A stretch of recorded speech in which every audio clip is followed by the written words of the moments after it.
তব কথামৃতং তপ্ত জীবনং কবিভিড়িতং কলমশাপহং শ্রবণমঙ্গলম শ্রীমদাততং ভুবি গৃহন্তি যে হরিদাচনা।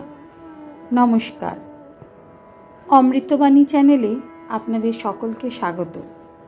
শ্রী শ্রী ঠাকুর, মা ও স্বামীজির রাতুল চরণে শতকোটি প্রণাম জানিয়ে শুরু করছি আমাদের আজকের পাঠ। 1886 জানুয়ারি। শ্রীরামকৃষ্ণ অ্যান্ড বেদান্ত নিত্যলীলা 2 গ্রহণ। আমি বললাম, আমার ইচ্ছা অমনি 3-4 দিন সমাধিস্থ হয়ে থাকব, কখনো কখনো একবার খেতে উঠব। তিনি বললেন, তুই তো বড় হীনবুদ্ধি, ও অবস্থায় উঁচু অবস্থা আছে, তুই তো গান গাস, जो कुछ है सो तू ही है। মণি, হ্যাঁ, উনি সর্বদাই বলেন যে সমাধি থেকে নেমে এসে দেখে তিনি জীবজগতে সমস্ত হয়েছেন। ঈশ্বরকোটির এই অবস্থা হতে পারে। উনি বলেন, জীবকোটি সমাধি অবস্থা যদিও লাভ করে আর নামতে পারে না। নরেন্দ্র, উনি বললেন, তুই বাড়ির একটা ঠিক করে আয়, সমাধি লাভের অবস্থার চেয়েও উঁচু অবস্থা হতে পারবে। আজ সকালে বাড়ি গেলাম, সকলে বকতে লাগলো আর বললে, কি হো হো করে বেড়াচ্ছিস? আইন, এক্সামিন, বিএল এত নিকটে, পড়াশোনা নাই, হো হো করে বেড়াচ্ছ। মণি, তোমার মা কিছু বললেন? নরেন্দ্র, না, তিনি খাওয়াবার জন্য ব্যস্ত। হরিণের মাংস ছিল, খেলুম, কিন্তু খেতে ইচ্ছা ছিল না। মণি, তারপর? নরেন্দ্র, দিদিমার বাড়িতে সেই পড়বার ঘরে পড়তে গেলাম। পড়তে গিয়ে পড়াতে একটা ভয়ানক আতঙ্ক এলো। পড়াটা যেন কি ভয়ের জিনিস, বুক আঁটু পাঁটু করতে লাগলো। অমন কান্না কখনো কাঁদি নাই। তারপর বই টই ফেলে দৌড়, রাস্তা দিয়ে ছুট, জুতো টুতো রাস্তায় কোথায় একদিকে পড়ে রইল। খড়ের গাদার কাছ দিয়া যাচ্ছিলাম, গায়ে ময়ে খড়, আমি দৌড়ুচ্ছি কাশীপুরের রাস্তায়। নরেন্দ্র একটু চুপ করিয়া আছেন, আবার কথা কহিতেছেন। নরেন্দ্র, বিবেক চূড়ামণি শুনে আরও মন খারাপ হয়েছে। শঙ্করাচার্য বলেন যে এই 3টি জিনিস অনেক তপস্যায়, অনেক ভাগ্যে মেলে। মনুষ্যত্বং, মুমুক্ষুত্বং, মহাপুরুষ সংশ্রয়। ভাবলাম, আমার তো 3টিই হয়েছে।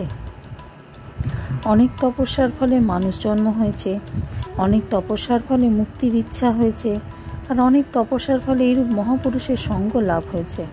মণি, আহা! নরেন্দ্র, সংসার আর ভালো লাগে না। সংসারে যারা আছে তাদেরও ভালো লাগে না, 2-1 ভক্ত ছাড়া।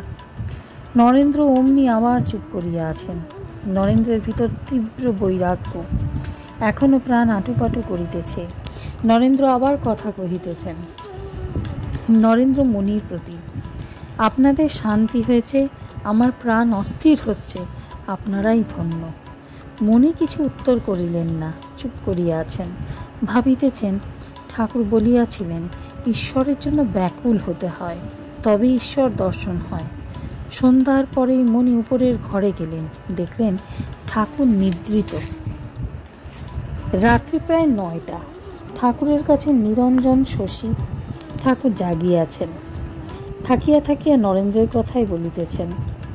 শ্রীরামকৃষ্ণ, নরেন্দ্রের অবস্থা কি আশ্চর্য! দেখো, এই নরেন্দ্র আগে সাকার মানত না, এর প্রাণ কিরম আটুপাটু হয়েছে দেখেছিস? সেই যে আছে, একজন জিজ্ঞাসা করেছিল ঈশ্বরকে কেমন করে পাওয়া যায়। গুরু বললেন, এসো আমার সঙ্গে, তোমায় দেখিয়ে দিই কি হলে ঈশ্বরকে পাওয়া যায়। এই বলে একটা পুকুরে নিয়ে গিয়ে জলে চুবিয়ে ধরলেন। খানিকক্ষণ পরে তাকে ছেড়ে দেওয়ার পর শিষ্যকে জিজ্ঞাসা করলেন, তোমার প্রাণটা কিরম হচ্ছিল?